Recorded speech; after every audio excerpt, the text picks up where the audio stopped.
I have some words here that Jeannie Marie has brought forward on behalf of the grandchildren and particularly her own memories, and I just want to read that to you. And it says, Grandma, 81 years, not long enough. I told Grandma when she came home from hospital as I looked at her through my tears. She took one of my hands and clasped both her hands around it. She said to me, darling, 81 years going flat out isn't the same as 100 sitting in a chair. She always knew what to say. What an amazing woman my grandma was. My go-go grandma. And Jeannie always referred to her as her go-go grandma from quite a young age. Trips all over the place, the world. She was always ready to go. I loved hearing of the adventures and trips she would take everywhere. I have so many great memories of Grandma, as I'm sure you all do. Craft on the pool table up the back, camping holidays with homemade fish and chips in the van at Brunswick, Grandpa's catch of course. Splitting beans at the kitchen table for dinner, picking up strawberries, potting plants at the nursery, days at the beach. Up and on the hill at the speedway, and that feeling of always knowing that Grandma was just a phone call away. I recall phoning Grandma one day in particular. Rick had booked me in to go skydiving on my upcoming birthday and I was not keen. So I called Grandma to DOB on him, thinking that she would sort it out for me. Well, Grandma was so excited, asking me how much it cost, telling me that she would love to do that, although she needs to get some prescription goggles made up, and I shouldn't worry because people jump out of planes all the time. Darling, you'll be fine. Give Rick and kids my love. This was not the reaction I was looking for, although she did manage to make me feel better about it, and if my nearly 80-year-old grandmother would do it, now I had to. I spoke to Grandma in the past few weeks about the great sense of security I felt with her being around, and that's something that we all have shared. It's been 13 years since my mum passed away, and Grandma was nearly 70 years of age at the time. She had raised her children and helped with her grandchildren. Shelley and I both turned to Grandma as a mum, which Grandma was more than happy about. I thank Grandma for this, and as I cried at the thought of losing her, it had never crossed my mind before that day. She told me that unknowingly we had helped her just as much. You both still needed your mother and I still needed my daughter, and you were both there. She always knew what to say. As much as it was awful to have lost Grandma now, I'm thankful that we had all the time to tell her our thoughts and to hear the wonderful words which she had for us all. What a remarkable and inspiring woman she was. It is said, he has achieved success who has lived well, laughed often and loved much, who has gained the respect of intelligent men and the love of little children, who has filled his niche and accomplished his task, who has left the world a better place than when he found it, whether by an improved copy, a perfect poem or a rescued soul, who has never lacked appreciation of earth's beauty or failed to express it, who has always looked for the best in others and given them the best he had, whose life was an inspiration, whose memory a benediction. Words cannot describe my admiration or my love from Jeannie Marie.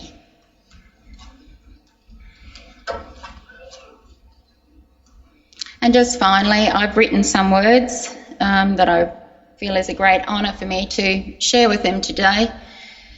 As I've been thinking about what to say about my mother's life, 81 years, the way Mum lived it, is a lot. And she lived two lives in those 81 years, as you would know. She was a woman without energy. She had enormous drive and capability, and she spent herself out living. So it is a great honour to tell you a little about my mother. My parents blessed me and my siblings with a carefree childhood.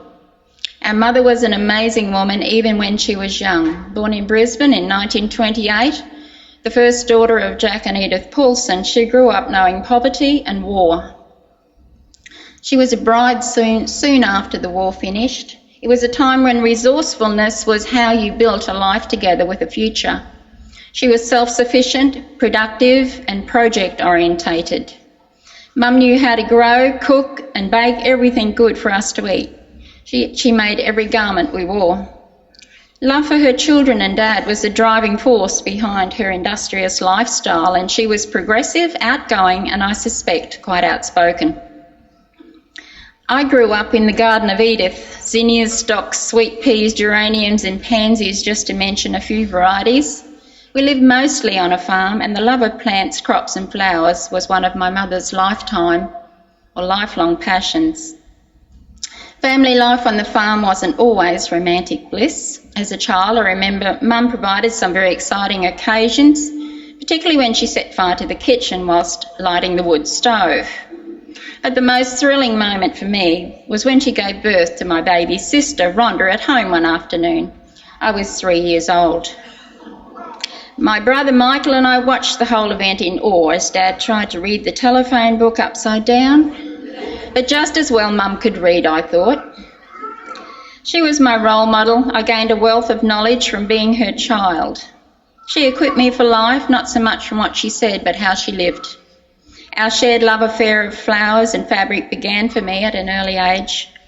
And Mum was talented and accomplished dressmaker with a busy workroom for many years in Wynnum, where volumes of clothing, curtains, uniforms, wedding gowns and dance costumes were churned out with gusto.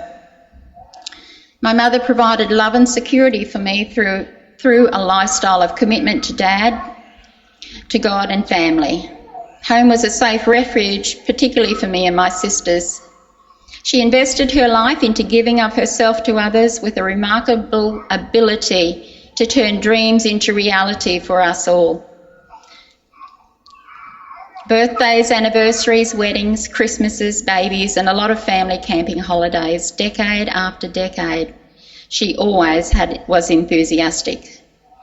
Much of who I am today developed in those early years of my life. Mum gave me freedom to become myself, to gain confidence, abilities, and independence to live my own life, follow my heart, and make my own mistakes. Necessity dictated the beginning of Maryland's nursery after Dad suffered a work-related injury and could no longer earn an income for them.